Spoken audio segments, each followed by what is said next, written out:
கண்டு இன்று வீடுற்றேன் மெய்யே உன் பொன் அடிகள் கண்டு இன்று வீடுற்றேன் உய்ய என் ஓங்காரமாய் நின்ற சேந்தநாடு சேந்தமங்கலம் சோழர் காலத்து கற்கோயில் மத்திய அரசினுடைய தொல்பொருள் தொல்பொருளாய்வு கட்டுப்பாட்டில் இருக்கிறது. ஐயா சிவாய நம்முடைய சிவபாலன் ஐயா அவர்கள் இன்றைய தினம் இன்பமே என்னாலும் துன்பமில்லை சொற்பொழிவு.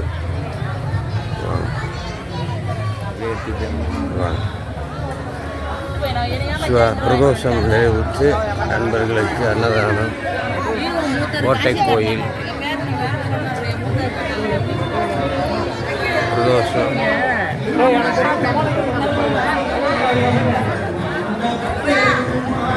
அற்புதமான பிரம்மாண்டமான நந்தி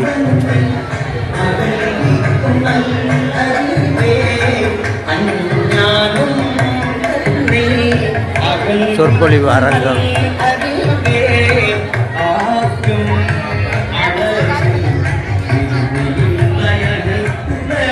அற்புதமான சுற்றுப்புற சுவர்களோடு அமைந்த திருக்கோயில் வளாகம்.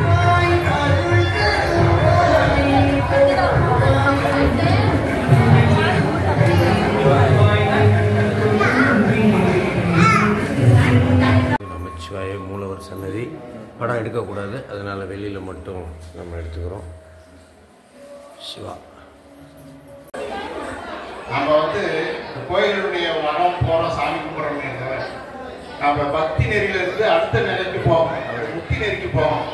அப்போ அந்த முக்தி நெறிக்கு போகணும்னு சொன்னால் ஞான விஷயங்களை சொல்கிறாரு. இன்னைக்கு இந்த மாதிரி விஷயங்களை கேட்கறது ரொம்ப அரிதாகிவிட்டது. சொல்வதற்குரிய நபர்களும் குறைஞ்சிட்டாங்க. திருவாரூர் அற்புதமான சொற்பொழிவு சித்தாந்த பேராசிரியர் வித்யாகுரு சிவத்தமிழ் சீராளர் ஐயா சிவகண முருகப்பன் ஐயா தற்பொழுது இங்கே ஆன்மீக உரை நிறுத்தவெல்லாம் இந்த செய்தி எங்குமே கிடைக்காது. அதனால அனைவரும் அமைதியாக இருந்த இந்த சொற்பொழிவை கேட்குமாறு அன்புடன் கேட்டுக்கொள்கிறேன். சிவாயனுடன் தெரிஞ்சுட்டோம்.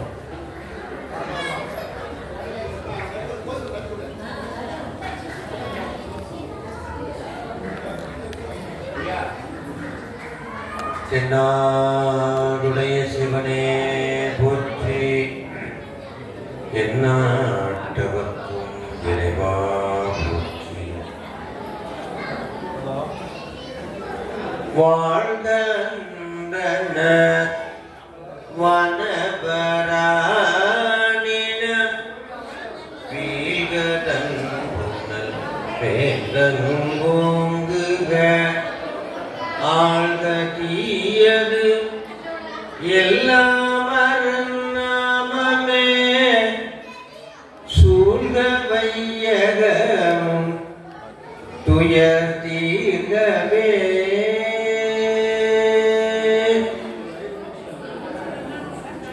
நினைப்பவர் மனம் கோயிலாய் கொண்ட பிரகண்ண நாயகி உடனுரை ஸ்ரீ ஆபத் சகாயீஸ்வரனுடைய பொன்னார் திருவிழிகளை போற்றி வணங்கி எமது குருமகா சன்னிதானமாக விளங்குகின்ற திருக்கைலாயபுரம் படை திருவாவூரை ஆதீன குருமகா சன்னிதானங்களுடைய பொன்னார் திருவடிகளை போற்றி வணங்கி சிவா இங்கு நம்மை அழைத்து இந்த மகா சனி பிரதோஷ தினத்திலே பெருமானுடைய முழு அருளை பெறும் விதமாக மகிழ்வித்த நம்மளுடைய ஆலயத்தினுடைய சிவாச்சாரியார் பெருமகனார் அவருடைய திருவடிகளை போற்றி வணங்கி அற்புதமான இந்த திருத்தலத்தினுடைய அடியார் பெருமக்களாக விளங்குகின்ற அன்பர்களுடைய திருவடிகளை போற்றி வணங்கி தென்னாடுடைய சிவனே போற்றி,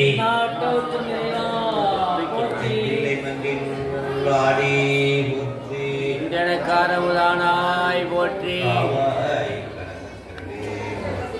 கைலை மலையானே சிவனே போற்றி போற்றி. தென்னாடுடைய சிவனே போற்றி. நாட்டவர்க்கும் இறைவா போற்றி. நம பார்வதி பதங்கே. மகாதேவா. தென்னாடுடைய சிவனே போற்றி. நாட்டவர்க்கும் இறைவா போற்றி. பேரவை சார்ந்த பக்தவடிகளே, ஆய்த்திக மையங்களே, சேர்ந்த பரிவார் கிராமவாசிகளே, நமது சனி பிரதோஷத்திய வழிபாட்டுடைய சிறப்பம்சமாக ஐயா சிவகண முருகப்பன் ஐயா அவர்கள் இன்பமே என்னாலும் துன்பமில்லை என்று சிவனடியை சிந்திப்பதற்காக நமக்காக இங்கு வந்து சொற்பொழிவு ஆற்ற உள்ளார்கள். இந்த ஐயாவுடைய கருத்தை உள்வாங்கி நாம் நம்முடைய வாழ்க்கை சிறக்க, ஆன்மீகம் சிறக்க ஒரு மணி நேரம் இங்கே நாங்கள் செலவு செய்து இந்த சனி பிரதோஷ மகிமையை முழுமையாக அடையுமாறு கேட்டுக்கொள்கிறோம். செவிக்கு உணவு இல்லாத போது வயிற்றுக்கு ஏற்படும். செவிக்கு உணவு இப்போ நடந்துருக்கு, வயிற்றுக்கும் உணவு நடந்துருக்கு. ஆகையினால வயிற்று உணவை அறிந்துவிட்டு கூட இங்கே உபன்யாசம் நம்ம வந்து ஒரு அரை மணி நேரம் இந்த சிந்தனையை இங்கே செலவழிக்கலாம். பக்தமணி மையர்கள் அனைவரும் இங்கே அமர்ந்து இருந்து பொறுமையாக இருந்து இந்த சொற்பொழிவை நிகழ்ச்சியை கேட்டுக்கொள்ளுமாறு பணிவோடு கிராம மக்கள் சார்பாக கேட்டுக்கொள்ளும் புதோட்ட மன்றம் மற்றும் கிராம மக்கள் சார்பாக கேட்டுக்கொள்கிறோம். ஓம் நம சிவாய். சாமியுடைய திருவடிகளை போற்றி வணங்கி உள்ளூர் அடியார் மக்கள் மற்றும் வெளியூரிலிருந்து வந்திருக்கக்கூடிய அடியார் மக்கள் திருவடிகளை போற்றி வணங்கி நம்ம இங்கு அழைத்து மகிழ்ந்த நெய்வேலி சிவனைய செல்வர் திரு சிவபாலன் ஐயா அவர்களை போற்றி வணங்கி இன்னைக்கு ஒரு அற்புதமான செய்திகள் எல்லாம் நான் சொல்ல போறேன். நீங்க நினைக்கிற மாதிரி அப்படியே காதில் அப்படியே கேட்டுட்டு ஏதோ சொற்பொழிவு உடனேயும் ஏதோ ஒன்று சொல்லுவாங்க, நமக்கு ஒன்றும் புரியாது அப்படின்னு நம்ம கேட்டுட்டு அப்படியே சாப்பிட்டு போகலாம். இன்னைக்கு நீங்க காதில் பெறப்போகின்ற செய்தி நீங்க வீட்டுக்கு போகும்போது எவ்வளவு துன்பம் இருந்தாலும் அப்படியே மகிழ்ச்சியாக இனிமேல் நிறந்த நல்ல தூக்கமும் மகிழ்ச்சியும் உடல் ஆரோக்கியத்தை தரக்கூடிய அற்புதமான செய்திகள். ஞானசம்பந்தர் அழுத உடனேயும் அம்மையப்பர் காதுல செவியில கேட்டதாம், மெய்மேல் கண்டுளி மணிப்ப வேறெங்கு பார்த்தனுவா தம்மேலை சார்புணர்ந்த சாரும் பிள்ளமைதானோ செம்மேனி வெண்ணீற்றர் திருத்தோணி சிகரம் பார்த்து அம்மே அப்பா என்றனை தருளி அழுதருள. இந்த பாட்டு அம்மே அப்பான்னு சொன்ன மாத்திரத்திலேயே அம்மையப்பருடைய செவிக்கு கேட்டு அந்த சீர்காழி தளத்திலே எழுந்தருளினார்கள் சாமி. எழுந்தருளி ஞானப்பாலை ஞானசம்பந்தருக்கு கொடுத்தார். இவர் அழுத செய்தி கேட்ட அந்த செவியை வைத்தே தோடுடைய செவியன் என்று பாடினார். தோடுடைய செவியன் பிழை. சுவா ரெண்டு செய்தி சொல்ற கேட்டுக்கங்க. ஞானசம்பந்தருக்கு காட்சி கொடுத்தது ரெண்டு விதத்துல. நீங்க நினைக்கிற மாதிரி ஒன்று இல்லை. அம்மையப்பராக ரிஷபவாகனத்திலே காட்சி கொடுத்தார் என்பது புறக்காட்சி. அகக்காட்சியிலே காலனை வென்ற கால சம்ஹார மூர்த்தியாக காட்சி கொடுத்தார். ரெண்டு காட்சி கொடுத்தார். புறக்காட்சியை தான் எடுத்தவனை சுட்டி காட்டினார். தோடுடைய செவியன் விடை ஏறியோ தூவன் மதி சூடி காட்டுடைய சுடலை பொடி பூஜ்யன் உள்ளம் கவர் கல்வன். யாரு உள்ளம் கவர் கல்வன்னு நீங்க சொல்லுவாங்கன்னு உங்களுக்கே தெரியும். ஒரு நாயகி நாயகனைத்தான் எனது உள்ளம் கவர்ந்த கல்வன் என்று சொல்வார். 2.5 வயசு பொருந்திய இந்த சிறு குழந்தை தன்னை பெண்ணாக பாவித்து இறைவனை ஆணாக பாவித்து நாயகனாக பாவித்து என் உள்ளம் கவர் கல்வன் என்று புறத்தே வந்த அந்த அம்மையப்பரை பாடினார். அகத்திலே வந்த காட்சி என்ன தெரியுமா? பாலனாம் விருத்தனாம் பசுபதி தானாம் பண்டுவன் கூற்றுடை தடியவர் கருளும் காலனாம் எனதுரை தனதுரையாக. இவர் பாடினது 2.5 வயசு குழந்தை யாராவது பாட்டு பாடுமா? ஆனா பாடுது அப்படின்னா உள்ளே இருந்து கால சம்ஹாரமூர்த்தி அந்த பாட்டை எடுத்துக்கணும். அப்ப உள்ளே இருந்தது யாருன்னா கால சம்ஹாரம். அதனாலதான் ஞான சம்பந்தர் பதியங்களை எல்லாம் படித்தால் காலன் பக்கத்திலே வரமாட்டான். யம பயம் நம்மை விட்டு போகும். ஏன்னா அவர் அந்த பதிகை யார் கொடுத்தது? 3 வித தோற்றம் சிவபெருமானுக்கு. ஒன்னு வேக வடிவம், ஒன்னு யோக வடிவம், ஒன்னு போக வடிவம். இன்னைக்கு வாழ்க்கையில கல்யாணம் ஆகணும், குழந்தைங்க பெற்றுக்கணும், வேலைக்கு போகணும், காரு மகிழ்ச்சியா இருக்கணும் அப்படின்னா அதுக்கு பேரு போக வடிவம். அம்மையப்பரை போய் கும்பிடணும். யோக வடிவம் சின்முத்திரையில இருப்பார் தட்சிணாமூர்த்தி வடிவம்.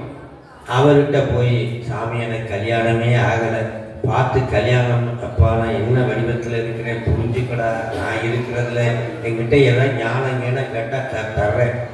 அப்போ சாமி என்ன பண்றாரு? அவரவர் பக்குவ நிலைக்கு ஏற்ப ஒரு உருவம் எடுத்திருக்கிறார். ஐஸ் கட்டியும் ஒண்ணுதான், நீராவியும் ஒண்ணுதான், தண்ணியும் ஒண்ணுதான். ரைட்டு தானே சிவா? 3 ஒண்ணுதான்.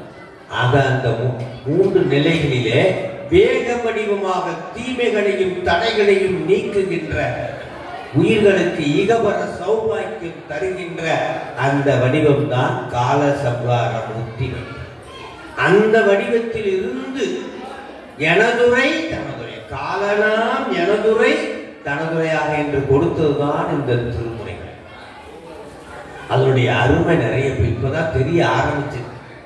ஒரு காலத்தில் அவ்வளவா தெரியாது. இப்போ ஒரு 10-15 வருடமாக எங்கு பார்த்தாலும் தேவாரமும் திருவாசகமும் திருப்புகழும் ஒழிக்கின்றன.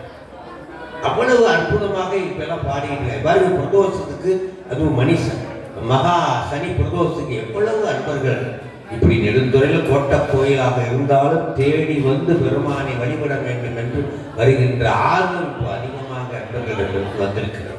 அதை நினைக்கும் போது ரொம்ப மகிழ்ச்சி. ஆனா ஐயா என்ன நீங்க சொன்னாலும் எங்க வீட்டுல ஏகப்பட்ட பிரச்சனை, நிறைய கஷ்டம். நாங்களாம் டெய்லி வந்து சாமிலாம் கும்பிடுறோம், பாட்டு பாடுறோம், விளக்கேற்றி வைக்கிறோம். ஆனா எங்களை பார்த்தே சாமி ஏதாவது ஒரு பிரச்சனையை கொடுத்துக்கிட்டே இருக்காரு. ஒண்ணு போனா ஒண்ணு வந்துகிட்டே இருக்கு. அவர் என்ன திருநீர் போட்டவங்களா பார்த்து பிரச்சனையை கொடுப்பாரா அப்படின்னு உங்களுக்கு ஒரு சந்தேகம் இருக்குமா? இருக்கு, நிறைய. பாருங்க, அம்மா படிக்கணும். இதுக்கு மட்டும் விடை தெரிஞ்சிருச்சுன்னா நாம ரொம்ப ஆனந்தமா. சிவா, ஒரு பறவை தன்னுடைய குஞ்சை வழக்கமா வளர்க்காதா? ஒரு வாரம் நல்லா சாப்பாடு போட்டு வளர்க்கும். ஒரு வாரம் கழிச்சு கீழே தள்ளி விடும். மேல இருந்து எங்க விடும்? கீழ்த்தள்ளி. எங்க அம்மா மாதிரி கெட்ட அம்மா உலகத்திலேயே இல்லைன்னு சொல்லிக்கிட்டு அந்த பறவை என்ன பண்ணும்? குஞ்சு கீழே விடும். அந்த பாறையில விழ போற நேரத்துல வந்து கவிக்கும். அப்பா, எங்க அம்மா மாதிரி உலகத்துல நல்ல அம்மா. இந்த பல்ட்டி அடிக்கிற மாதிரி நாமளும் அப்பப்போ பல்ட்டி அடிப்போம் இப்படின்னு சொல்லுவோம். அப்புறம் அப்படின்னு மாத்திக்கிறோம். சூழ்நிலைக்கு தகுந்த மாதிரி நம்ம வாழ்ந்தே பழகிட்டோம். அப்புறம் கொண்டு போய் மேல வைக்கும். திருப்பி சாப்பாடு போடும். ஒரு வாரம் ஆகும். மீண்டும் கீழே தள்ளி விடும். இதே மாதிரி நடக்கும். என்ன நடக்கும் கடைசியில? இதே மாதிரி பல தடவைகள் நடந்தவுடன் அதற்கு பறக்கின்ற பயிற்சி கிடைக்கும். இப்ப அந்த பறக்கின்ற பயிற்சி வேணுமா வேண்டாமா? கண்டிப்பா வேணும். அப்ப அதுக்கு முன்னாடி ஒரு துன்பம் நடக்குமா நடக்காதா? நடக்கத்தானே செய்யும். டாக்டர்கிட்ட போறோம், ஆப்ரேஷன் பண்ணுவாரு, கத்தி எடுப்பாரு, ஆப்ரேஷன் பண்ணுவாரு, அம்மா துடிப்போம், மருந்து வைப்பாரு, இன்னும் துடிப்போம், கட்டெல்லாம் போட்டுட்டு டாக்டர் ரொம்ப நன்றி டாக்டர், கத்தியால குறைஞ்சவரை என்ன சொல்றோம், ரொம்ப நன்றி டாக்டர், எவ்வளவு ஃபீஸ், 5000 தானா, தாங்க டாக்டர் வச்சுக்கங்க டாக்டர், ரொம்ப மகிழ்ச்சி. ஆனா சாமி ஒரு சின்ன கஷ்டம் கொடுத்தா, இனிமே நான் சாமியை கும்பிட மாட்டேன், எனக்கு எவ்வளவு நான் விளக்கு டெய்லி விளக்கு போட்டேன், எனக்கு சாமி ஒரு விடையை தெரிந்து கொள்ளும், ஒரு துன்பம் பெரிதொரு பெரிய இன்பத்திற்காகத்தான் சாமி வழங்குகின்றார் என்பதை நீங்க தெரிஞ்சுக்கிட்டா இப்ப என்ன நடக்கணும், உங்களுக்கு துன்பம் வந்தா நீங்க இன்பத்தை எதிர்பார்த்து நிற்கலாம். துன்பம் என்பது வாழ்க்கையில் பயிற்சி. ஏன் தெரியுமா, நீங்க பாவம் செய்யறதே பயிற்சி எடுத்து பாவம் செய்யறீங்களா. ஒரே பெண் மாமியாராகவும் இருப்பார், ஒரே பெண் மருமகளாகவும் இருப்பார், ஒத்துக்கிறீங்களா இல்லையா? மருமகளா இருக்கும் போது மாமியாருக்கு எப்படியெல்லாம் ஆப்பு வைக்கலாம்னு அது போன்ற பயிற்சிகளை எடுப்பாங்க.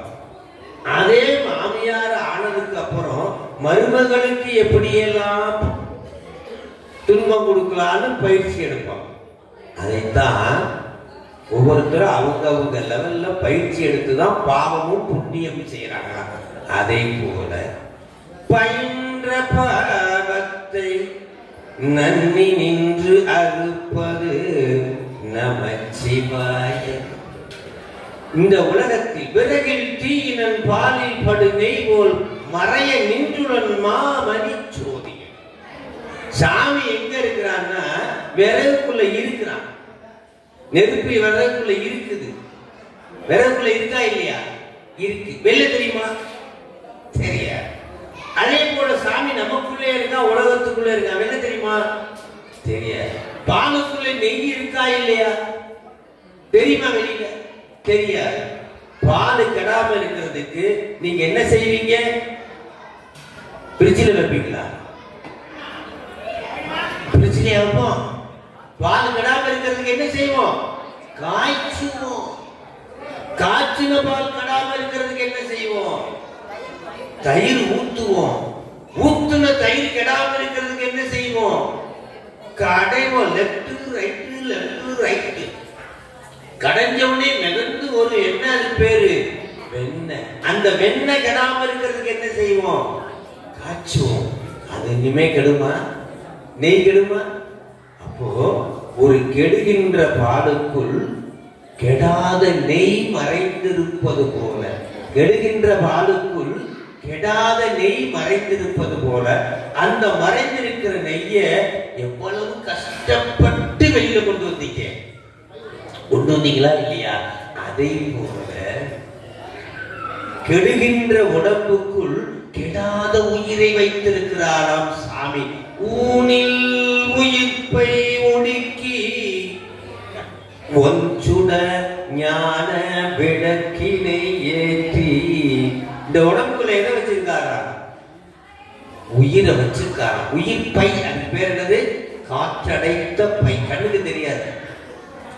ஊனில் உயிர்ப்பை ஒடுக்கி ஒன்றுட ஞான விளக்கினை ஏற்றி நன்புலத்து ஏனை வழி திறந்து ஏத்துவார்க்கு இடரான கெடுப்பன அஞ்செழுத்துமே. அப்படி என்ன அந்த அஞ்செழுத்துக்கு பவர் அப்படின்னா, சாமி இப்போ உங்களை கொண்டு போய் ஒரு யாத்திரை கூட்டிட்டு போறேன்.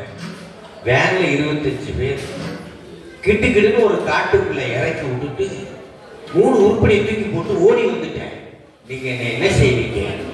பயங்கரமா திட்டம். காட்டுக்குள்ள இறக்கி விட்டு கிடுகிடுன்னு ஓடிட்டாரே இந்த ஐயா, நம்மளாம் எப்படி போறது? ஆனா எத்தனைய போட்டிருக்கேன் தெரியுமா? 3 உருப்படியை உங்கள்கிட்ட போட்டு ஓடி இருக்கேன். கடப்பாறை, மண்வெட்டி, ஒரு மண் அல்ற பாத்திரம். இப்போ உங்களுக்கு தண்ணி தவிக்குது, என்ன செய்வீங்க? எந்த இடம் வீக்கா இருக்கோ அந்த இடத்தை நோண்டி முதல்ல தண்ணி குடிப்பீங்களா? பயிற்சி எடுப்பீங்களா? எடுக்க மாட்டீங்களா? அதுக்கப்புறம் அந்த இடத்துல எதையாவது ஒரு விதையை போட்டு தண்ணியை போட்டு விவசாயம் பண்ணி பிழைப்பீங்களா பிழைக்க மாட்டீங்களா? சாமி எப்படி பாலுக்குள்ள எவ்வளவு கஷ்டப்பட்டு அந்த நெய்யை எடுக்கணுமோ அதுக்குள்ள உடம்புக்குள்ள இந்த உயிரை போட்டு பல கஷ்டங்களை கொடுத்து லெஃப்ட் ரைட் வாங்கி ஆன்மாவை கெடாத ஆன்மாவாக மாற்றி யாருக்கு சமர்ப்பிக்கணுமா? இறைவனிடத்தில். அதுக்காகத்தான் ஊனை வளர்த்தே உயிர் வளர்த்தே. காலையில டிஃபன் சாப்பிடு, நல்லா சாப்பிடுங்க. மத்தியானம் நல்லா சாப்பிடுங்க. ராத்திரி நல்லா சாப்பிடுங்க. தீபாவளி ஸ்பெஷல் சாப்பிடு, பொங்கல் ஸ்பெஷல் சாப்பிடு.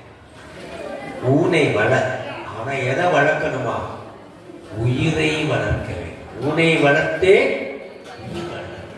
வெறும் உயிரை வளர்க்காம ஊனை மட்டும் வளர்த்தா என்ன ஆகுமா? புஷ்ன்னு போய் நடக்க முடியாம உட்கார்ந்து அம்மா அப்பா அவங்க வேற ஒண்ணும் சொல்ல. ஆனா உயிரை வளர்க்க வேண்டும்.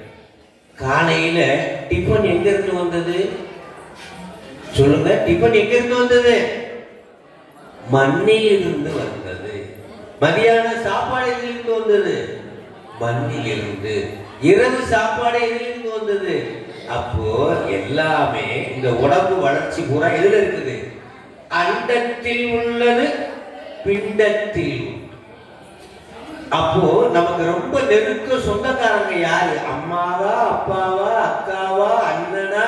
அப்படின்னா இந்த உடம்புக்கு ரொம்ப சொந்தக்காரன் யாரு அப்படின்னா பூமி. அப்புறம்தான் அம்மா அப்பா. இந்த உடம்புக்கு சொந்தக்காரன் பூமி. இந்த உயிருக்கு சொந்தக்காரன் இறைவன். உயிருக்கு சொந்தக்காரன் என்னது? இறைவன். அப்ப யார வந்திருக்கிற அம்மா அப்பா அண்ணன் அக்கால யார? குழந்தைங்க மாமா மச்சால யாரானா அப்பன் நீ, அம்மை நீ, என் ஐயனும் நீ. அதுக்கப்புறம் ஒரு பிட்ட போடுவார் பாருங்க சாமி. அன்புடைய மாமனும் மாமியும் நீ. இந்த பாட்டை கேட்டிருக்கீங்களா? அன்புடைய மாமனும் மாமியும் நீ. அப்பனுக்கு அன்பு போடல, அம்மாவுக்கு அன்பு போடல, கடவுள் ஐயனுக்கு அன்பு போடல. ஆனா அன்பை யாருக்கு தூக்கி போட்டிருக்காரு? அன்புடைய மாமனும் மாமியும் நீ. என்ன அர்த்தம் சிவா? மாமே அடித்தாரோ, மாமி அடித்தாரோ, மல்லிகை பூ செந்தாலே. இந்த பாட்டு கேட்டிருக்கீங்களா? ஆராரோ ஆராரோ ஆராரோ ஆரிரோ. ஒரு குழந்தைய தாளாட்டும் போது 3 ஆரோ பாடுவாங்க. இந்த பாட்டு உங்களுக்கு தெரியுமா தெரியாதா? தெரியும். முதல் ஆரோ என்ன தெரியுமா? ஏ மகனே நான் யாரோ. எங்க அப்பா அம்மாவுக்கு பிறந்த அன்னைக்கு தாண்டா நான் யாருன்னு தெரியும், அதுக்கு முன்னாடி நான் யாருன்னு தெரியாதுடா மகனே. அடுத்த ஆவோ யாரு தெரியுமாடா? என் வீட்டுக்காரு. கல்யாணத்தன்னைக்கு தாண்டா பார்த்தேன், அவர் யாரோ அதுக்கு முன்னாடி நான் பார்த்ததே இல்லைடா மகனே. நான் யாரோ, என் வீட்டுக்காரரு யாரோ, அதெல்லாம் கூட பரவாயில்லடா மகனே. நீ யாரோ, நீ பிறந்த அன்னைக்கு தாண்டா பார்த்தேன், அதுக்கு முன்னாடி நான் ஒன்ன பார்த்ததே இல்லையடா என் மகனே.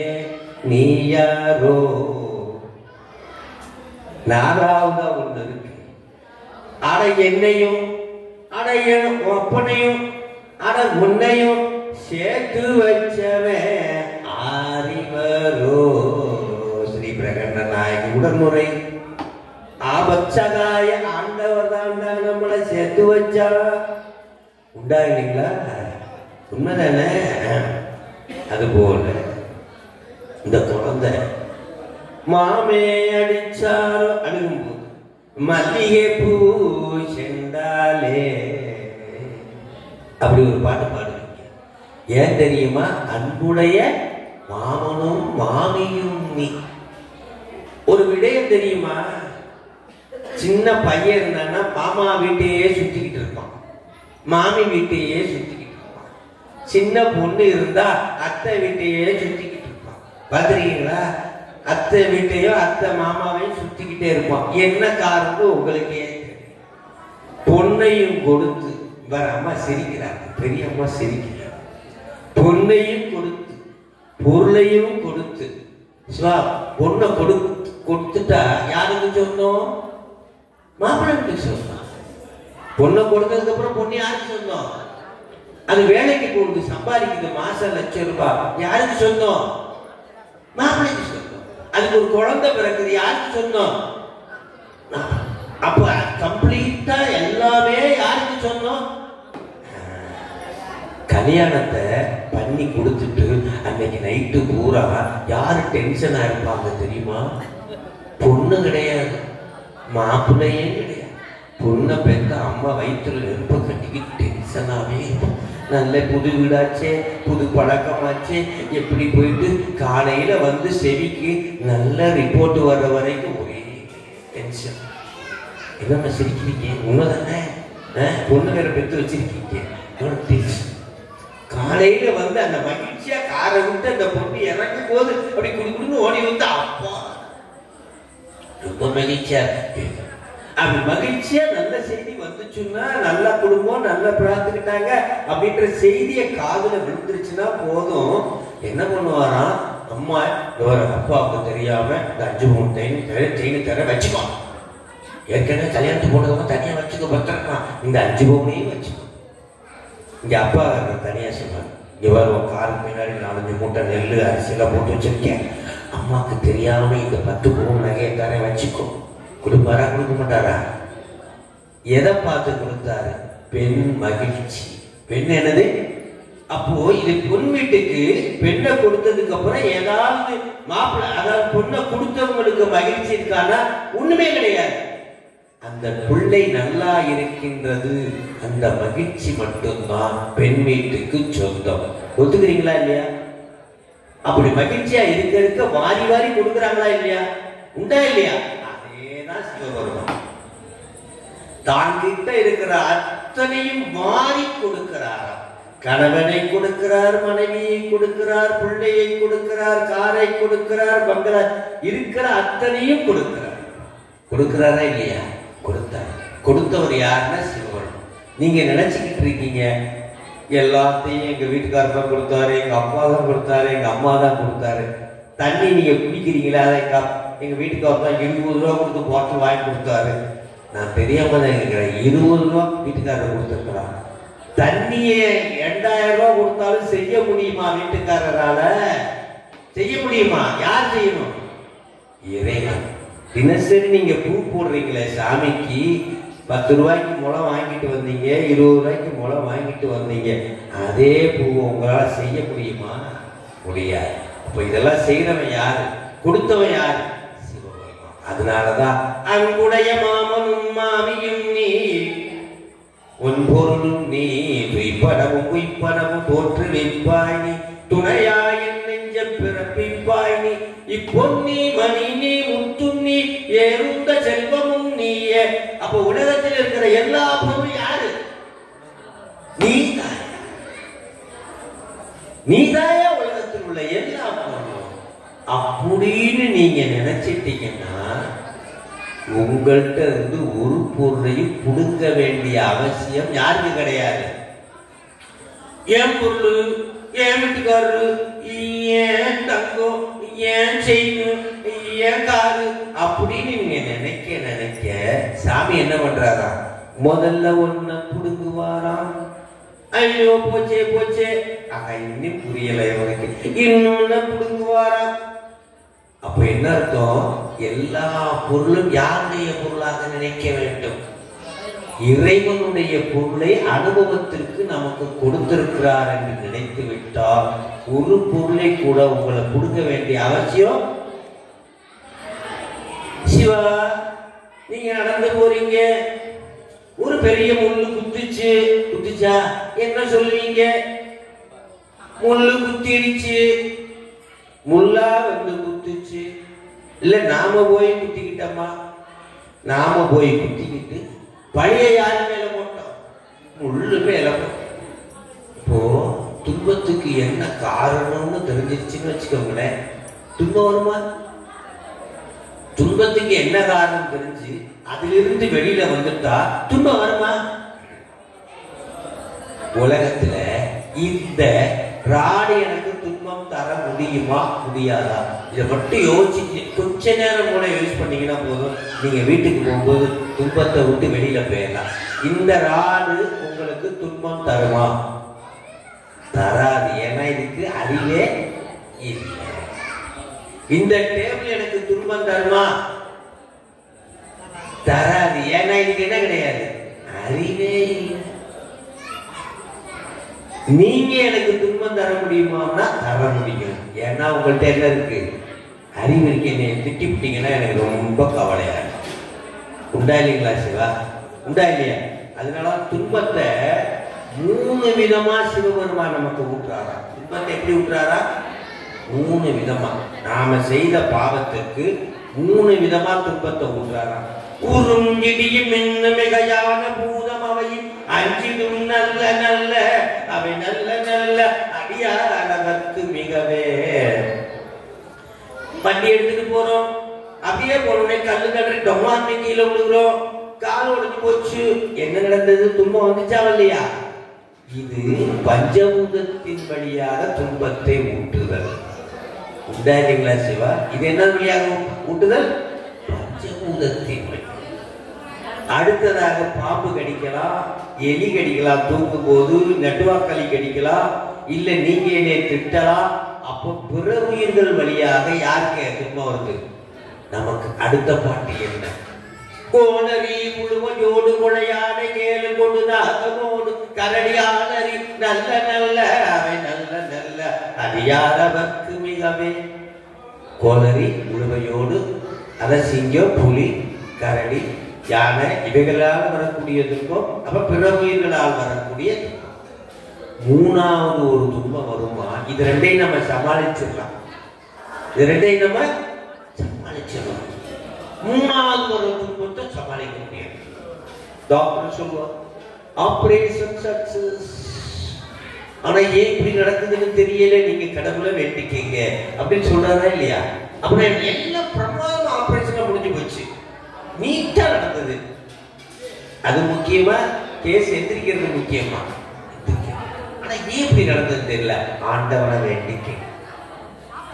அதுதான் பிற தெய்வங்களினால் தெய்வமே ஊட்டுகின்ற துன்பம். என்ன தெரியுமா? கொதிவுரு கால நங்கி நமனோடு தூதர் கொடுமோய்களான படவும் அதிகுணம் நல்ல நல்ல அவை நல்ல நல்ல அடியாரவர்க்கு மிகவே. இப்படியாக 3 விதமான துன்பங்களை இறைவன் நமக்கு ஊற்றார். சிவா, இந்த மோதிரத்துக்கு அறிவு இருக்கா இல்லையா? இருக்கா இல்லையா? இல்லை. இது எனக்கு துன்பம் தராது. துன்பம் தருமா? ஆனா இப்ப தொலைஞ்சு போச்சு. எனக்கு துன்பம் வருமா வராதா? வருமா வராது. ஆனா இது கொடுத்துச்சா? அதான் என்னுடைய கேள்வி. மோதிரம் எனக்கு துன்பம் கொடுத்ததா இல்லையா? மோதிரம் எனக்கு துன்பம் கொடுக்கல. நான் அதன் மீது வைத்த பற்று 50,000 ரூபாய் அப்படின்னு வைத்த பற்று மோதிரம் தொலைந்தவுடன் எனக்கு. அப்ப துன்பத்திற்கு காரணம் யாரும் இல்லை, நானே காரணம். ஒரு பொருள் மீது மிகுந்த பற்று வைக்கிறோம், அந்த பொருள் நம்ம விட்டு விலகும் போது நமக்கு என்ன வருது? துன்பம். அதனாலதான் என்னாலும் துன்பம் இல்லை, என்னாலும் இன்பமே, என்னாலும் துன்பம் இல்லை என்ற தலைப்பு. நாமாக்கும் குடியல்லோம் நமனேஞ்சோ நரகத்தில் இடப்படோம் நடலை அல்லோம் ஏமாப்போம் பிணியறியோ இன்பமே என்னாலும் துன்பமில்லை. நமக்கு எப்பயுமே அடியார்களுக்கு இன்பம் தான், துன்பமே கிடையாது. சிவா, இன்பத்திற்கு தடையாக ஏதோ ஒரு பொருள் இருக்கிறது என்று கண்டுபிடித்து விட்டால், அந்த தடையை நீக்கி விட்டால் நமக்கு என்ன கிடையாது? துன்பம். அதை விட்டுட்டு நாம என்ன பண்றோம்? அந்த தடை பொருள் தெரியல. தடை பொருள் எனக்கு சிவபெருமானுக்கு இடையில ஒரு தடை இருக்கு. அந்த தடையை நான் எடுத்துட்டேன்னா எனக்கு யார் தெரிவா? சிவபெருமான். அதே போல எனக்கும் இறைவனுக்கும் இடையில தடை. அந்த தடையை நீக்குவது இந்த உலகத்தில் மட்டும்தான் நடக்குமா? இந்த உலகத்தில் மட்டும்தான் தடை நீங்குமா? விண்ணுலகத்துல நீங்காதா, சொர்க்கலோகத்துல நீங்காதா, நரகலோகத்துல நீங்காதா? எந்த உலகத்துல எனக்கும் இறைவனுக்கும் தடை நீங்கும்னா இந்த உலகம். இந்த பூமியில பிறக்கிறது அவ்வளவு சிறப்பா. இந்த பூமியில பிறக்கிறது ஆனா நிறைய பேர் நினைச்சு ஆம்பளை பிள்ளை பிறக்கல, பொம்பளை பிள்ளை பிறந்துச்சு அப்படின்னு நிறைய பேர் கஷ்டப்படுறாங்க. படுறாங்களா இல்லையா? பூமியில பிறக்கிறதே பெரிய தவம். பூமியில பிறக்கிறது அது ஆணாக இருந்தாலும் சரி பெண்ணாக. இப்பூமியின் மேல் புகழ்தக்க பொருள் சிவபெருமான். அந்த சிவபெருமானை வணங்குறதுக்கு நமக்கு சொர்க்கலோகத்துல இடம் இல்லை, நரகலோகத்துல இடம் இல்லை, தேவலோகத்துல இடம் இல்லை. இங்க அந்த சிவபெருமானை வணங்குவதற்கான இடம் ஒன்னா பூமி மட்டும்தான். நீங்க வந்தீங்க பிரதோஷத்துல. இப்ப யார் ஏங்கிட்டு இருப்பாங்க தெரியுமா? பிரம்மா வழிபட முடியலையே, கோயில் இல்லையே, திருமால் வழிபட கோயில் இல்லையே வருத்தப்பட்டு இருப்பாங்க. திருப்பெருந்துறைவாய் திருமாலா அவன் விருப்பெய்தவும் மலரவன் ஆசைப்படவும் அனந்தமே கருணையும் நீயும் அவனியில் புகுந்தம்மை ஆட்கொள்ள வல்லாய் ஆரமூடே பள்ளி எழுந்தருளாயே. மாணிக்கவாசகர் சொல்வார். அதுபோல நிலம் நன்மேல் வந்தருளி நீல் கடல்கள் காட்டி மாணிக்கவாசகர். அப்போ எங்கே சாமி அருள்கின்றார் என்றால் இந்த உலகத்தில் தான் நமக்கு இகத்தையும் அருளுகின்றார், பரத்தையும் அருளுகின்றார். இகம்னா உலக வாழ்க்கையில மகிழ்ச்சியான கணவன் மனைவி பிள்ளைகளோட வாழ்கின்ற வாழ்க்கைக்கு அருளுதலும், பரத்தில புத்தியை தருவதும் இந்த உலகத்தில் தான் நடக்கும். வேற எந்த இந்த பூமி சிவன் உய்ய கொள்கின்றவாறு என்று நோக்கி. ஆக இந்த பூமி தான் சிவன் நம்மளை உய்வது. இப்ப சிவபுராணம் படிக்கிறீங்களா? திருவடிக்கு சொல்லிய பாட்டின் பொருள் உணர்ந்து சொல்லுவார் செல்வர் சிவபுரத்தின் உள்ள சிவனடிக்கு பல்லோர் ஏத்தப்பணி. இதுக்கு என்ன அர்த்தம்? யார் ஒருத்தர் திருவடி கீழே உட்கார்ந்து சிவபுராணத்தை சொல்றாங்களோ அவங்க எங்க போயிடுவாங்களாம்? சிவனடிக்கு போயிடுவாங்க. இப்ப நான் ஒரே ஒரு கேள்வி கேட்கிறேன். நீங்க சிவனடிக்கு போகணுமா, திருவடிக்கு போகணுமா? ஆனா பாடுறது என்ன பாடுறாரு? திருவடிக்கு சொல்லிய மாட்டின் பொருள் வந்து சொல்லுவார் செல்வர் சிவபுரத்தின் உள்ள சிவனடிக்கு பல்லோரும் ஏத்த பணிந்து. நீங்க சிவனடிக்கு போகணுமா, திருவடிக்கு போகணுமா? இப்படி எல்லாம் குழப்பார். ஒரு விடையை தெரிந்து கொள்ள வேண்டும். அம்பாள் அப்படின்னா திருவடி, சாமி அப்படின்னா சிவனடி. நான் சொல்ற புரியுதுங்களா? அம்பாள் என்னது? திருவடி. சாமினா என்னது? சிவனடி. அப்போ இந்த உலகத்தை ஈன்று எடுத்தவள் யார்? இந்த உடம்பை நமக்கு ஈன்று கொடுத்தவள் யார் அப்படின்னா அகிலத்தை ஈண்டு ஆட்சி செய்கின்றவள் யார்? அகிலத்தை ஈண்டு ஆட்சி செய்பவள் யார்? அவள் பேர் என்ன? அகிலாண்டேஸ்வரி. அகிலாண்டேஸ்வரி அவள்தான் இந்த உலகத்தை ஈண்டு அந்த உலகத்தில் இருந்து நமக்கு உடம்பை ஈண்டு கொடுத்தவள் யார்னா அம்பாள். அப்போ அம்பாள் எங்க இருக்கிறாங்க? இந்த உலகத்துக்குள்ளே இருக்கிறாங்க, இந்த உடம்புக்குள்ளே இருக்கிறாங்க, எனக்குள்ளே இருக்கிறாங்க. ஆகவே இந்த உலகத்தில் இருந்து கொண்டு யார் ஒருவன் சிவபுராணத்தை சொல்லிய பாட்டின் பொருளாகிய நடராஜ பெருமானை நினைத்து பாடுறாங்களோ அவங்கள இந்த அம்பாள் எங்க கொண்டு போய் சேர்த்துருவாங்களாம்? சிவபெருமானுடைய திருவடியில கொண்டு போய் சேர்த்துருவாங்களாம். இதைத்தான் திருவடி கீழ் சொல்லிய பாட்டின் பொருளுணர்ந்து சொல்லுவார் செல்வர் சிவபுரத்தின் உள்ளார் சிவனடி கீழ் பல்லோரும் ஏத்த படை. சிவபுரத்தில் உள்ளார் யாரு? உன் பல அடியார் கூட்டம் காண ஆசைப்பட்டேன் கண்டாய் அம்மானே மாணிக்கவாசகர்.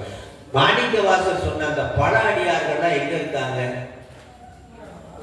இங்க இருக்கிறாங்க. 25 வருஷமா சாமிக்கு தொண்டு செஞ்சுக்கிட்டே இருக்காங்க. இப்பதான் ஒரு அம்மா 2 வருஷமா தொண்டு செய்ய வந்திருக்காங்க. உடனே அவங்க பல அடியார் இவங்க புத்தடியார் நினைச்சக்கூடாது. இங்க உலகத்தில் இருக்கிற அத்தனை பேரும் புத்தடியார்கள். புத்தடியோ புன்மை நீர்த்து ஆட்கொண்டார் கொள்ளாதோ எத்தோ நீ நட்பு. அப்ப பல அடியார்கள் எங்க இருக்காங்கன்னா திரு கைலாயத்தில் இருக்கிறாங்க. எங்க இருக்காங்க? அப்போ உங்களுடைய மூத்த அடியார்கள் எல்லாம் ஆஹா புது அடியார்கள் இன்னைக்கு கைலாயத்துக்கு வந்துட்டாங்க, அவங்கள வரவேற்கிறதுக்கு என்ன பண்ணுவாங்களா? நின்று கொண்டு இருப்பாங்க. பல அடியார் கூட்டம் காண ஆசை. திருவடி கீழ் சொல்லிய பாட்டின் பொருள் உணர்ந்து சொல்லுவார் செல்வர் சிவபுரத்தில் உள்ளார் சிவனடி கீழ் பல்லோரும் ஏத்த படித்து. அந்த பல்லோர் யாருன்னா நம்முடைய முன்னோர்கள். நம்முடைய முன்னோர்களாகிய அடியார் பெருமக்கள் தான் எங்க போறாங்க? கைலாயத்துல அந்த இருக்கிறாங்க. அவர்கள் எல்லாம் நம்மளை வரவேற்பாங்களா? புது அடியார்கள் வந்தா வரவேற்பாங்களா இல்லையா? வரவேற்பாங்க. அதனாலதான் அது சொல்றாரு. அதனால நிறைவுல சொல்றாரு. இதெல்லாம் யார் செய்யறாங்க தெரியுமா? நம்மையும் ஒரு பொருளாக்கி இந்த நாயையும் சிவிகை ஏற்றுவித்து அப்பனிடம் அனுப்பியது யாருன்னா அம்பா. யாரு? நம்மையும் போர் பொருளாக்கியாய் சிவிகை ஏற்றி வைத்த அம்மை எனக்கு அருளியவார் ஆர் பெறுவார் அச்சோவே. அப்ப இதெல்லாம் செய்யறது யாரு? அப்ப உலகத்தில் உள்ள பொருள்கள் எல்லாம் யாருடைய பொருள்கள்? இறைவனுடைய பொருள். இறைவன் தான் நமக்கு கொடுக்கிறார். அந்த இறைவன் கொடுத்த பொருள்களை யாருடைய பொருள்களாக நாம் கருத வேண்டும்? இறைவனுடைய பொருள்களாகவே கருதினார். நமக்கு கொடுத்த அனுபவத்து கொடுத்த பொருளாக்கள்னா ஒன்ன கூட நம்ம இருந்து கொடுக்க மாட்டோம். ஆனா நாம என்ன பண்றோம்? என் கனவு, என் மனைவி, என் கார் அப்படின்னு சொல்ல சொல்ல சாமி என்ன பண்றாரு? ஒண்ணு ஒன்னா கொடுக்குற. கொடுத்ததெல்லாம் புடுங்கி. இந்த பாட்டை கேட்டிருக்கீங்களா? நந்த பண்ணத்தில் ஊராண்டி 4 மாதம் குயமான வேண்டி கொண்டு வந்தான் ஒரு தோண்டி அதை கூத்தாடி கூத்தாடி போட்டு உடைத்த ஆண்டி. நந்தவனம்னா இந்த உலகம். நந்தவனத்தில் ஒரு ஆண்டி. ஆண்டினா 4 மாதம் 10 மாசம். குயவன்னா சிவபெருமான். குயவனை வேண்டி கொண்டு வந்தான் இந்த தோண்டி உடம்பு. உண்மைதானே? எத்தனை பேருக்கு குழந்தை பாக்கியம் கிடைக்கல? கிடைக்குதா? கிடைக்கல. தவமே இருக்கிறாங்க. எத்தனை டாட்டா பிர்லாலாம் இருக்கிறாங்க. குழந்தை பாக்கியம் கிடைக்குதான்னா என்ன பண்ண முடியல? உண்டுன்னா உண்டு, இல்லைன்னா இல்ல. விதிப்படி சாமி கொடுக்கிறார். அப்போ கஷ்டப்பட்டு இந்த உடம்பை பெற்று இந்த உலகத்துக்கு வந்ததுக்கு அப்புறம் கொடுத்தவனுக்கு நன்றி விசுவாசமா இருந்தா நம்ம கிட்ட இருக்கிற எந்த பொருளையும் யார் கொடுக்க மாட்டாங்க? இறைவன். ஆனா எப்பொருள் எம்பொருள் சொன்னா அப்ப இன்னையிலிருந்து தெரிஞ்சுக்கங்க. பொருள் உங்கள்கிட்ட இருக்கு. கணவனா இருக்கட்டும், மனைவியா இருக்கட்டும், பிள்ளைகளா இருக்கட்டும், பாத்தியாரா இருக்கட்டும், எல்லாம் யாருடைய பொருள்? இறை. அப்போ வீட்டுக்காரங்களா யாரா நினைக்கணும்? இறைவனா நினைக்கணும். மனைவியை யாரா நினைக்கணும்? இறைவனா நினைக்கணும். குழந்தைங்களை யாரா நினைக்கணும்? இறைவனா நினைக்கணும். வீட்டுக்காரருக்கு சாப்பாடு செஞ்சு போட்டா இன்னைக்கு சிவபெருமானுக்கு காலை டிஃபன் தயார். மத்தியானம் சாப்பாடு செஞ்சு போட்டா சிரிக்கிறாங்க அம்மா. எப்படியா இதெல்லாம் ஏற்றுக்கிற மாதிரியா இருக்கு. சிவா எல்லா வீடுகளிடத்திலும் எல்லாவற்றிலும் யார் இருந்தாங்களா? தேடி கண்டு கொண்டே திருமாலோடு நான்முகன் தேடி தேடோன தேவனை என்னுள்ளே தேடி கண்டு கொண்டே. அப்படின்னா என்ன அர்த்தம்? எல்லா வீட்டிலும் நீக்க வர யார் இருந்திருக்கிறாங்க? அப்ப வீட்டுக்காரர் அவரு உயிர் தானே. இப்ப யார் இருப்பாங்க? சிவன். காரைக்கால் அம்மையாரு கணவருக்கு சாப்பாடு போட்டாங்களா இல்லையா? போட்டாங்களா? காரைக்கால் அம்மையார் கணவருக்கு சாப்பாடு போட்டாங்களா? இல்லை. யாருக்கு போட்டாங்க தெரியுமா? யாருக்கு போட்டாங்களா? தன்னுடைய வீட்டுக்காரர் போலையா சிவபெருமானுக்கே போட்டாங்க. எப்படி நினைச்சு போட்டாங்களா? எப்படி நினைச்சு போட்டாங்களா? சிவபெருமானாக நினைத்து போட்டாங்க. ஆக சாயந்தரம் கடை இடத்துல சாமி வந்துடும், மதியானம் சாமி வந்துடும் அப்படின்னு சொல்லி அந்த அன்னப்பாளிப்பை அற்புதமாக ஒவ்வொருத்தருக்கும் பண்ணாராம். அதனால தான் அத்தனை சிவமாக பாவித்து அன்னப்பாளிப்பு செய்ததுனால தான் சாமி எல்லா இடத்துலையும் நீக்க வர. ஒன்றை கொடுத்தா ரெண்டு கொடுப்பாராம் சாமி. அந்த வரலாற்றுல இருந்து நமக்கு தெரியுது. ஒரு மாம்பழத்தை ஒரு அடியாருக்கு வச்சாரு, 2 மாம்பழத்தை கொடுத்தார். சாமி பொருட்டு ஒன்றை இழந்தால் நமக்கு எத்தனை வருமா? 2 வருமா? நான் நிறைய கண்கூடா பார்த்திருக்கேன். ஒன்றை கொடுத்தா 2 வரும். அது மாதிரி சாமி எப்பொழுதுமே நிறைய கொடுத்து கொண்டே இருக்கக்கூடியவர். சாமி இப்ப திடீர்னு வந்தா நம்மலாம் என்ன கேட்போம் தெரியுமா? சாமி எனக்கு ஒரு பேரனை கொடுத்துரு, நான் பார்த்துட்டு போயிடுறேன் அப்படிதான் கேட்போம். சாமி கிட்ட என்ன கேட்கணும்னே நமக்கு தெரியும். சாமி கிட்ட கடவுள்கிட்ட போய் ஒரு 10,000 கூட நான் கேட்கறது. அதனால சாமி கிட்ட ஒண்ணுமே கேட்கக்கூடாதான். என் கடன் பணி செய்து கிடப்பதே தன் கடன் அடியேனையும் தான். சிவா, உங்க வீட்டுல டம்ளர் இருக்கு பாத்துருக்கீங்களா? டம்ளர் இருக்க, அதுல வெந்நீர் ஊத்துனா என்னைக்காவது கேட்டிருக்கா? பச்சை தண்ணி ஊத்துனா என்னைக்காவது கேட்டிருக்கா? கேட்டதே. தம்பி கோபத்துல தூக்கி எறிஞ்சா ஏன்டா அப்படி தூக்கி போடுறேன்னு கேட்டிருக்கா? கேட்டதே. அவ்வளவே தாங்கி கொண்டு என் கடன் பணி செய்து கிடப்பதேன்னு இருக்கா? அதுபோல நாமளும் என் கடன் பணி செய்து கிடப்பதே என்று இருந்தா சாமி நம்மள முழுசா காப்பாற்றுவாரா? முழுசா. அது வேணும் இது வேணும்னு கேட்டா எல்லாத்தையும் கொடுத்துட்டு என்ன பண்ணிடுவாரா? கூடவே ஆப்ப சொல்லி விட்டுவாரா? கூடவே கொடுத்துருவாரா? கொடுத்துட்டு என்ன பண்ணுவாரா? அதுக்கு எப்படியெல்லாம் ஆப்பு வைக்கணும். அப்ப என்ன இருக்குன்னா, என் கடன் பணி செய்து கிடப்போம். சாமி முதல்ல என்ன பண்ணுவாரா? பக்தி நெறி அறிவிப்பாரா, அப்புறம் பலவினைகள் பாருங்கன்னு, அப்புறம் சித்தமலை மறுத்து, அப்புறம் தான் என்ன ஆக்குவாரா? சிவமா. ரைட்டுங்களா? படிப்படியான ஆன்மாவின் ஆக துன்பத்திற்கு காரணம் அப்படின்னு என்ன பார்த்தீங்கன்னா சாமி இல்லை. துன்பத்துக்கு நிறைய பேர் இருக்கு. சாமி சோதிக்கிறாரு, என்னைய ரொம்ப கஷ்டப்படுத்துறாரு, நான் என்ன பண்ணுனேன் அப்படிதான் நிறைய பேர் கேட்கிறாங்க. சாமி நம்மளை சோதித்து பார்க்க வேண்டிய அவசியம் யாரு கிடையாது. யாரு கிடையாது? சாமி கிடையாது. நான் எப்படிப்பட்டவன் யாரும் இல்லை. கூடவே இருக்கிறவனுக்கு தெரியுமா தெரியாதா? தெரியும். அப்புறம் எனக்கு என்னைய சோதிக்கணும்? சாமி சோதிச்சு பார்க்க கண்டிப்பா. இந்த துன்பத்திற்கெல்லாம் காரணம் நாம் செய்த பாவம் தான் துன்பமாக விளைந்து நமக்கு வருது. அதை ஊற்றாரு, அவ்வளவுதான். அது பக்குவம் வருவதற்காக.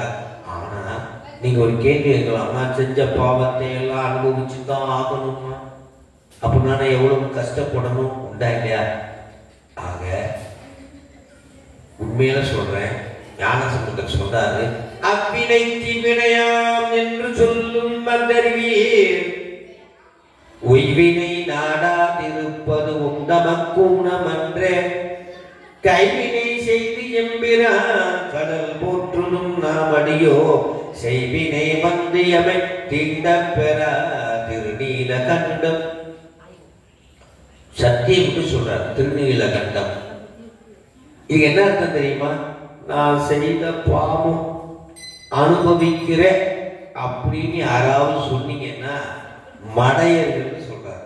நான் செய்த பாவம் என்ன பண்றது, அனுபவிச்சுக்கிட்டு இருக்கேன், அவ்வினைக்கு இவ்வினையா என்று சொல்லு மக்கள். யாராவது இப்படி சொன்னீங்கன்னா அவர்கள் என்ன சொல்றாரு? மடையன். அப்படின்னா என்ன சொல்றாருன்னா, பாவம் செஞ்சது உண்மை, அதுக்கான தண்டனை வர்றது உண்மை.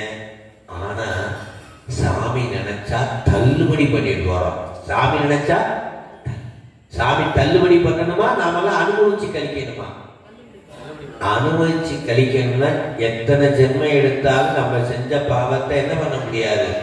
அனுபவிச்சு கழிக்கவே முடியாது. சாமி தள்ளுபடி தான் பண்ணணும். என்ன பண்ணணுமா? தள்ளுபடி. அதான் சொல்றாரு திருவாசகத்தில் ஒரு பாட்டு. 3வது முறை காட்சி கொடுக்கிறாரா திருக்கழுக்குன்றத்துல. எப்படி காட்சி கொடுக்கிறாரா? குருநாதர் அழுதுகிட்டே, குருநாதர் சீடர் அழுதுகிட்டே இருக்கார்.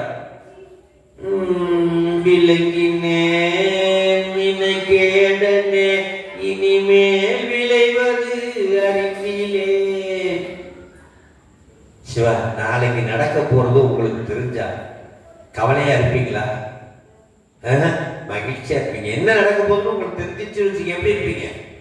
மகிழ்ச்சியா அதுக்கான பிளான் பண்ணி நீட்டா இருக்குவீங்க. அது தெரியாமத்தான கதை. அதைத்தான் சொல்றாரு. விளங்கினேன் வினைக்கேடனே இனிமேல் விளைவது அறிவிலே.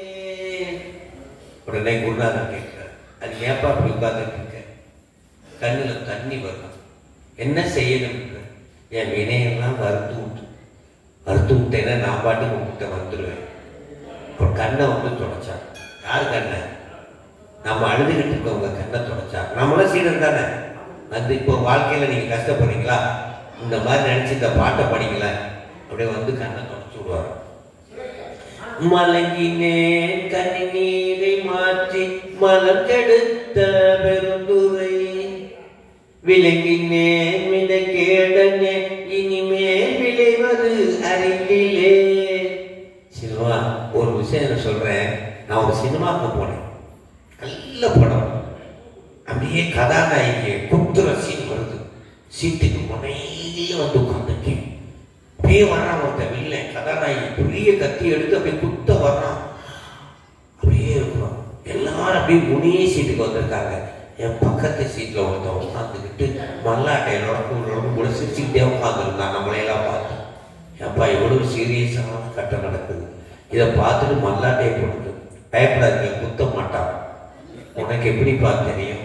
நான் தான் அந்த படத்துக்கு டைரக்டர். அப்போ என்ன அர்த்தம்? நாளைக்கு நடக்கிறது தெரிஞ்சிருச்சுன்னா நமக்கு என்ன வராதான்? அது தெரியாததுனாலதான் நமக்கு என்ன இருக்கான்? சாமிகிட்ட போறோம். உடனே உனக்கில்லாததோர் வித்து மேல் விளையாமல் என் வினை ஒத்தபின் கணக்கில்லா திருக்கோலம் நீ வந்து காட்டினாய் கழு குந்திலே. எப்படி காட்டினாரா? இதுவரைக்கும் மறைஞ்சிருந்த சிவபெருமான் கணக்கில்லா திருக்கோலம் நீ வந்து காட்டினாய் கழு. எப்போ? வினைய மறுத்துட்டார். வினை என்ன பண்ணிட்டாரா? மறுத்துட்டார். ஈரமா விதை இருந்தா தானே முளைக்கும். மறுத்துட்டா முளைக்குமா? முளை விதமாவது இருக்கும், ஆனா முளைக்காது. அது போல என்னுடைய பாவங்களை எல்லாம் ஒட்டு மொத்தமாக சிவபெருமான் வகுத்துட்டார்னா என்ன பண்ண மாட்டேன்? நானு திருப்பியும் அதெல்லாம் சரிதாயா. ஆனாலும் தூங்கும் போதெல்லாம் பயமா இருக்கு. எமன் வர மாதிரி இருக்குறியா, பாம்பு வர மாதிரி இருக்குறியா, கடிக்கிற மாதிரி இருக்குறியா, துரத்துற மாதிரி இருக்குறியா, தூக்கமே வர மாட்டேங்கிறியா. அப்படி வாழ்க்கையில நிறைய பேர் கஷ்டப்படுறாங்க. உண்மையிலே தூக்கு என்னதான் சாமியை கும்பிட்டாலும் ஒரு பயம் வந்துகிட்டே. சாமி சொல்றாரு, யமனை யாராவது பார்த்துருக்கீங்களா? பார்த்ததே இல்லை. ஒவ்வொரு ஜென்மத்திலையும் பார்த்துட்டு வந்துதான் இப்படி இருக்கிறீங்க. ஒவ்வொரு ஜென்மத்திலையும் பார்க்காம யமனை பார்க்காம மீண்டும் மீண்டும் பறக்க முடியாது. ஒவ்வொரு ஜென்மத்து நிறைவுல யாரு வருவாங்க? புழுவா இருக்கும் போதே எமன் தான் தூக்கிட்டு போவான். மனுஷனா இருக்கும் போதே எமன் தான் தூக்கிட்டு போவான். பாச்சையா இருக்கும் போதே எமன் தான் தூக்கிட்டு போவான். பார்த்துட்டு தான் வந்திருக்கீங்க, மறந்து போச்சு. அந்த மறந்து போனது சாமி நமக்கு கொடுத்த பெரிய வரம். யமன் எப்படி இருப்பான் தெரியுமா? அருணகிரிநாதர் ஒரு பாட்டுல சொல்றார், எரிமுண்டது என்ன விழித்து. அப்படி கண்ணு எப்படி இருக்குமா?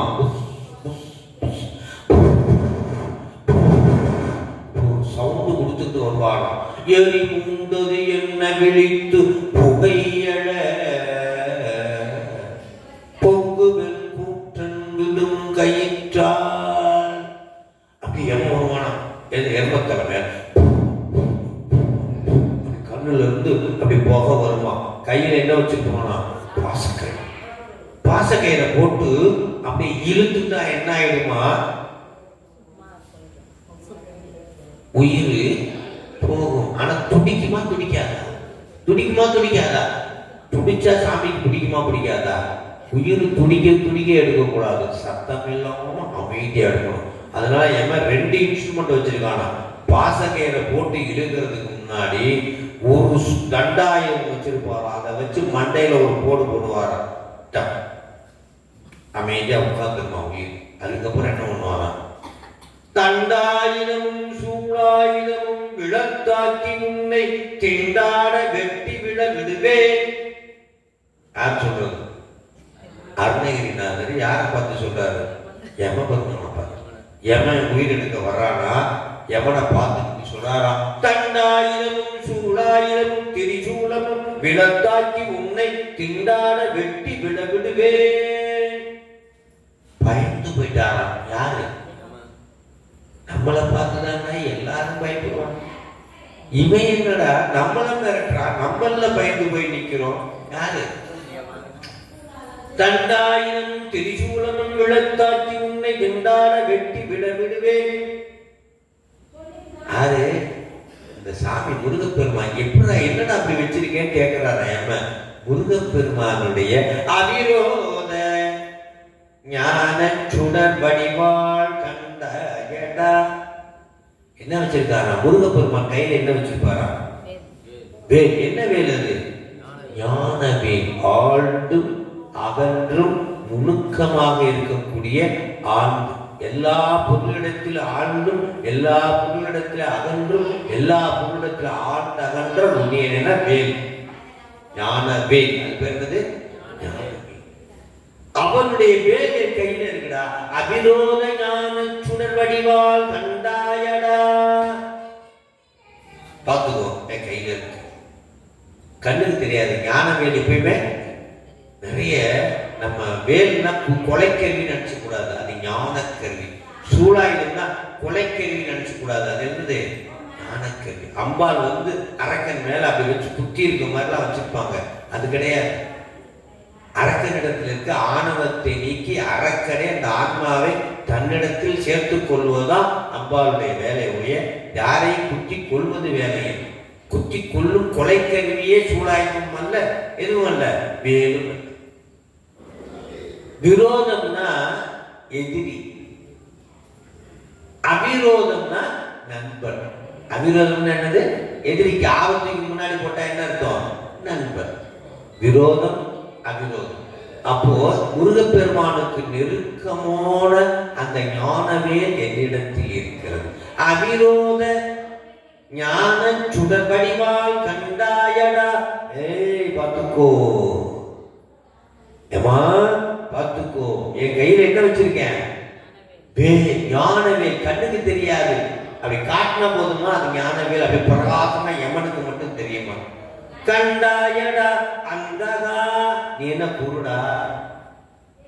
நீ என்ன குருடா?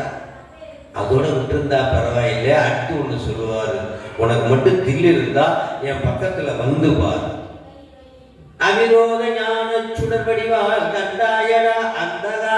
சற்று வந்து வார் என் கைக்கு எதிரே. வருவானா யாராவது? எமா வருவானா பக்கத்துல? வரமாட்டேன். சிவா, நான் அந்த திருவாசகத்துல ஒரு பாட்டு இருக்கு. வளைந்தது வில்லு விளைந்தது பூசல் உழைந்தன முப்புறம் உண்டி பர. இந்த பாட்டு தெரியுமா? தெரியுமா தெரியாதா? அதுல நிறைவா ஒரு வரி வரும். என்ன சொல்லுங்க? நிறைவா ஒரு பாட்டு. அதே பாட்டுல ஏகாசமிட்ட இருடிகள் போகாமல் ஆகாசம் காவல் என்று உந்தி பெற அதற்கு அப்பாலும் உந்தி பெற. ஆகாசத்துக்கே காவல் யாரை வைக்கிறோம்? நான் ஒரு கேள்வி கேட்கிறேன். கடல் ஆகாயத்தில் இருக்கிறதா பூமியில் இருக்கிறதா? அம்மா என்ன சொல்றாங்க? கடல் பூமியில இருக்குதா, ஆகாயத்துல இல்லையா? எங்கேயா இருக்கு? ஆகாயத்துல. பின்னாடி அங்க எல்லாம் இருக்கிறாங்க. கடல் ஆகாயத்துல இருக்கா பூமியில இருக்கா? பூமியில தானே. சரி, பூமி எதுல இருக்கு? ஆகாயத்துல. அப்ப கடல் எதுல இருக்கும்? நிறைய விஷயங்கள் நமக்கு தெரியாம மறைஞ்சிருக்கு. அப்போ கடல் அதான் பாரிடை ஐந்தாய் பறந்தாய் போற்றி நீரிடை ஐந்தாய் உண்ட. ஸோ எனக்கு எதிராக ஒரு செல்லு இருக்கா இல்லையா, படம் பிடிச்சிட்டு இருக்கு. அந்த செல்லை தாங்கி இருக்கிறது எதுன்னு சரியா சொல்லுங்க பார்ப்போம். அதுக்கு பேரை கண்டுபிடிச்சு சொல்லுங்க. செல்லை தாங்கி இருக்கிறதுக்கு ஒரு பேர் இருக்கும்ல, அதை கரெக்டா கண்டுபிடிச்சு சொல்லுங்க. தம்பி சொல்லுவார் பாருங்க. இப்ப இந்த பக்கம் ஸ்டாண்டு. உண்மையை சொல்றேன், ஸ்டாண்டு கிடையாது. எல்லாத்தையும் தாங்கிட்டு இருக்குது எது? பூமி தான். எல்லா கட்டடம் எல்லாத்தையும் என்ன உங்களை எல்லாம் தாங்கி. ஆனா நம்ம என்ன சொல்லுவோம்? நட்டு தாங்கிருக்கு, போல்ட்டு தாங்கிருக்கு. அது மாதிரிதான் நிறைய விடயங்கள் உலகத்தில் தெரியாம நம்ம என்ன பண்ணிட்டு இருக்கோம்? துன்பப்பட்டு. நம்ம துன்பத்திற்காக நிறைய உண்மையை தெரிந்து கொள்ளவில்லை. நிறைய உண்மை பொய்யைத்தான் உண்மை என்று, உண்மையைத்தான் பொய் என்று நம்பிக்கொண்டிருக்கிறோம். அதான் போவோம் காலம் வந்ததுதான் பொய்விட்டு உடையான் கடல். போவோம் காலம். இப்ப துன்பம் இல்லாம இருக்கணும்னா ஒரே ஒரு விடயம். இந்த திருவாசகத்துல ஒரு பாட்டு ஒன்று வரும். இந்த பொம்மலாட்டம் பார்த்துருக்கீங்களா? சிவா பொம்மலாட்டம் பார்த்துருக்கீங்களா? அதுல முருகனும் இங்க வள்ளி தெய்வம்லாம் டிராமா நடக்கும். மேல ஒரு திரைச்சேலை இருக்கும், கீழே ஒரு திரைச்சேலை இருக்கும். ஆளாளுக்கு இழுப்பாங்க. கீழே ஒரு ஹார்மோனியம் பெட்டி வச்சுட்டு பாடிக்கிட்டு இருப்போம். நிறைய பேர் பேசிட்டு இருப்பாங்க. பார்த்துருக்கீங்களா? உண்மையில் பொம்மை பேசிக்கிறதா, கீழே மனிதன் பேசிக்கிறான்? மனிதன். ஆனா நாம என்ன நினைப்போம்? பொம்மை பேசுவதாகத்தான் நினைப்போம். பொய்யாக கருதி கொண்டிருப்போம். அது மாதிரிதான் உலகத்துல நான் கல்யாணத்துக்கு முன்னாடி யார் பேச்சை கேட்டிருப்பேன்? நீங்களே சொல்லுங்க. அம்மா பேச்சை கேட்டிருப்பேன். கல்யாணத்துக்கு அப்புறம் யார் பேச்சை கேட்டிருப்பேன்? நீங்களே சொல்லுங்க. மனைவி பேச்சு. குழந்தைங்க எல்லாம் பெரிய பிள்ளைகள் ஆயிடுச்சு. பிள்ளைங்க எல்லாம் இப்ப யார் பேச்சை கேட்டிருப்பேன்? பிள்ளைங்க பேச்சு. இப்ப அம்மா எல்லாம் உட்கார்ந்து இருக்காங்க. ஆரம்பத்துல கணவர் பேச்சை கேட்டிருப்பாங்க. இப்ப கணவர் பேச்சுக்கு அமைக்கு போட்டு யார பேச்சை கேட்பாங்க? பிள்ளைங்க பேச்சை கேட்பாங்க. கல்யாண புதுசுல மாமியார் பேச்சை கேட்கறது, இங்க அம்மா பேச்சை கேட்கறது, மனைவி பேச்சை கேட்கறது, பள்ளிக்கூடத்துல வாத்தியார் பேச்சை கேட்கறது, மேனேஜர் வேலைக்கு போற இடத்துல யார் பேச்சை கேட்கறது. இப்படித்தான் என் வாழ்க்கையில எப்படி சுத்தனா மாலும் காட்டி வழிகாட்டி வார உலக நெறியேற கோலம் காட்டி ஆண்டானே கொடியேன் என்றோ கூடுவதே. இப்படியாக சுழன்று விழுந்து கிடப்பேனே. எப்படியாக? அம்மா, அப்பா, மனைவி, மக்கள், பிள்ளைங்க, காரு, பங்களா, இதெல்லாம் சொல்றவங்க சுழன்று விழுந்து கிடப்பேனே மாலும் காட்டி வழிகாட்டி வாரா உலக நெறியேற கோலம் காட்டி ஆண்டாளை கொடியேன் என்றோ கூடுவது. அப்போ ஒரு விடயம் தெரிந்து கொள்ள வேண்டும். இந்த பொய்யெல்லாம் காட்டினது யாரு? பொய்யெல்லாம் காட்டினது யாரு? சந்தேகமே இல்லை. பொய்யெல்லாம் காட்டினது சிவபெருமான். அப்ப ஏன் அனுபவிக்க கூடாதுன்னு சொல்றீங்க? சிவா, தண்ணியும் தாமரை இருக்கு. தண்ணி இல்லாம தாமரை இருக்க முடியுமா? முடியாதா? இருக்க முடியுமா? முடியாதா? முடியாது. அதே போல தாமரையும் தண்ணி இல்லாம இருக்க முடியாது, தண்ணியும் எல்லாம் சேர்ந்துதான் இருக்கணும். அதே போல உலகம் இல்லாமல், குடும்பம் இல்லாமல் நாம இல்லை. ஆனா தண்ணி இல்லாமல் தாமரை இல்லை. ஆனால் ஒட்டுமா? ஒட்ட. அது போலதான் குடும்பத்தோட இருப்போம், உலகத்தோட இருப்போம். ஆனா அதன் மீது பற்று இல்லாமல் இருந்தா நமக்கிட்ட இருக்க வேண்டிய எந்த பொருளையும் சாமி கொடுக்க வேண்டிய அவசியம் நமக்கிட்ட இல்லை. எல்லா பொருளையும் யார் பொருளா நினைக்கணும்? சிவா, ஒரு பொருளை 3 விதத்துல பார்க்கலாம். இந்த மைக்க நான் 3 விதத்தை பார்ப்பேன். என் கண்ணால பார்த்தா இது என்னவா தெரியும்? இரும்பா தெரியும். என்னவா தெரியும்? இரும்பா தெரியும். மைக் ஸ்டாண்டா தெரியும். ஏன் அறிவால பார்க்கிறேன். என்னவா தெரியும்? இது ஒரு இரும்பு, இது மைக்கு பிடிச்சிக்கிறது, இது உருக்குனா திருப்பியும் டம்ளரா மாத்தலாம், தட்டா மாத்தலாம் அப்படின்னு ஏன் அறிவாத இதைத்தான் அஞ்ஞானம். என்ன சொல்லுவோம்? கண்ணால பார்த்தால் தெரிவதும் என் அறிவாலே பார்த்தால் தெரிவதும் அஞ்ஞானம். அஞ்ஞானம் தன்னை அகல்விக்கும் நல்லறிவே. இதுதான் மெய்ஞானம். இப்போ மூணாவதாக மெய்ஞானம் என்றதை மட்டும் சொல்லிட்டு நான் நிறைவு பண்றேன்.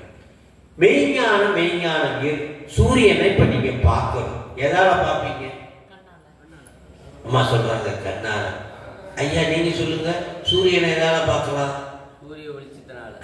கண்ணால பார்க்க முடியாது. ஏன்னா இப்ப சூரியன் எங்க இருக்காருன்னே தெரியாது. இப்ப கண்ணால பார்க்க முடியுமா? அப்ப சூரியன் இருக்காரா இல்லையா? இருக்காரு, ஆனா என் கண்ணுக்கு தெரியும்.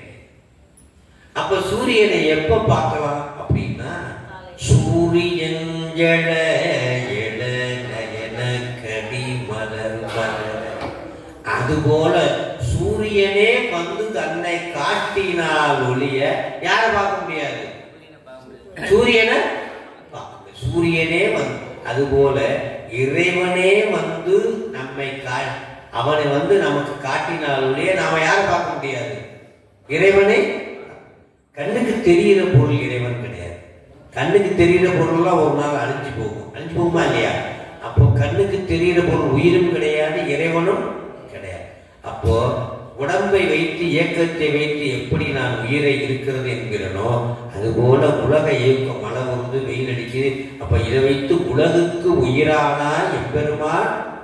அப்போ உலக இயக்கத்தை வைத்து இறைவன் இருக்கிறான் என்று சொல்லி, இப்போ அந்த இறைவனுடைய திருவருளாலே இதை நான் பார்த்தால் என்னவா தெரியும்? கண்ணால பார்க்கும் போது இது என்னவா தெரிஞ்சது? இரும்புறாள். என் அறிவால பார்த்தா இதை உருக்கி டம்ளராக்கலாம், இதை ஸ்டாண்டா பயன்படுத்தலாம், என்னென்னமோ ஐடியாலாம் வரும். இது எதால பார்க்கறது? என்ன அறிவால் பார்க்கறது? இப்ப இறைவனுடைய அருளால இந்த ஸ்டாண்ட பார்த்தா என்னவா? சிவமா. உலகத்தில் நீக்கமர அனைத்து பொருள்களிலும் சிவம் யாருக்கா? ஒன்றும் நீ இல்லை அன்றி ஒன்றில்லை யாருன்னை அறிய கேட்பாரே. எந்த பொருளும் நீ இல்லை. இந்த மைக் ஸ்டாண்ட் நீ இல்லை, இந்த டேபிள் நீ இல்லை, நான் நீ இல்லை. ஆனால் நீ இல்லாமல் நானும் இல்லை, நீ இல்லாமல் டேபிளும் இல்லை, நீ இல்லாமல் ஸ்டாண்டும் இல்லை. ஒன்று நீ இல்லை அன்றி ஒன்றில்லை யார் உன்னை அறிய கேட்பாரே. அப்போதான் என்ன தெரியுமா? சிவம் தெரியும். ஆனா நாம இதுவரைக்கும் எப்படி பார்த்துக்கிட்டு இருக்கோம்? ஒரு பொருளை கண்ணால் பார்க்கிறோம், தங்கம் தெரிகிறது, இரும்பு தெரிகிறது. ஒரு பொருளை அறிவால் பார்க்கிறோம், இது 50,000 என்று தெரிகிறது, இரும்பு 5 ரூபாய் என்று தெரிகிறது. ஆனால் அருளாலே பார்த்தால் அந்த பொருள் என்னவா தெரியுமா? இரும்பும் சிவமாய் தெரியுமா, தங்கமும் சிவமாய் தெரியுமா. அந்த நிலை வரும் பொழுது நமக்கு இன்பமும் இல்லை துன்பமும் இல்லை. வாழ்நாளில் பேரின்பம் மட்டுமே நிலையாக இருக்கும், துன்பம் நம்மை தாக்காது என்று சொல்லி இந்த அற்புதமான வாய்ப்பை கொடுத்தவர்களை அடியார் ஆகிய நம்முடைய சிவாச்சாரியார் அவர்களுக்கும், இந்த உள்ளூர் பெருமக்களுக்கும், நம்மளுடைய சிவபாலன் ஐயா அவர்களுக்கும், கூடவே வந்திருக்கிற அமைப்பாளர் கைதேலிங்க ஐயா அவர்களுக்கும், நம்மோடு வந்த அத்தனை அடியார் பெருமை, இங்கே எழுந்திருக்கிற அத்தனை அடியார் பெருமுடைய பொன்னார் திருவிழிகளை போற்றி வணங்கி நல் வாய்ப்பு கொடுத்த உள்ளங்களுக்கு வாழ்க்கையில் இனிமே எந்த துன்பமும் நமக்கு இல்லை. தினசரி இரவு ஏகாசமிட்ட இருடிகள் போகாமல் ஆகாசம் காவல் என்று உந்தி பெற, அதற்கு அப்பாலும் காவல் என்று உந்தி பெற என்று அந்த 3 வரிகளை சொல்லி இரவு படித்தீர்கள் என்றால் போதும், நிம்மதியான தூக்கமும் பயமற்ற வாழ்க்கையும் கிடைக்கும். இகபர சௌபாக்கியம் நமக்கு இறைவன் அருள்வான் என்று கூறி நல்ல வாய்ப்பு அளித்த அடியார்கள் அத்தனை பேருக்கும் நன்றி. விடுவான்மையில் வளாது பெய்க மணிவதம் சுரக்க மன்னன் கொன்முறை அரசு செய்க குறைவிலா உயிர்கள் வாழ்க நான்மறை அறங்கள் ஓங்க நட்டவம் வேலி மல்க மேன்மைகுள் சைவ நீதி விளங்குக உலகமெல்லாம் கைலாய பரம்பரையில் சிவஞான போதனடி காட்டும் என்னை பயில்வாய்மை மெய்கண்டான் சந்ததிக்கோர் மெய்ஞான பானுவாக்கி எல்லாரும் திரு ஆவுடைவான் குரு நமன் சிவாய தேவன் சைலாதி மரபுடையோ திருமரபு நீரூடி தலைகமாதோ தென்னாளுடைய சிவனே மூர்த்தி வைய நீடுக மாமழை மண்ணுகமை விரும்பி அன்பர் விளங்குக சைவ நன்னெறிதான் தலை தூங்குக சைவவன் திருநீர் தெய்வவன் திருநீர் சிறக்கவே என்று சொல்லி விடைபெறுகிறோம். நன்றி. நாடுடைய சிவனே போற்றி எந்நாட்டவர்க்கும் இறைவா. நிகழ்ச்சி முடிந்து இப்போ இல்லம் திரும்ப இருக்கின்றோம். நந்திய பெருமானுடைய ஆசையோடு நாங்கள் இல்லம் திரும்ப திருவருள் குருவருள் துணையோட. நன்றி. சிவாயம்.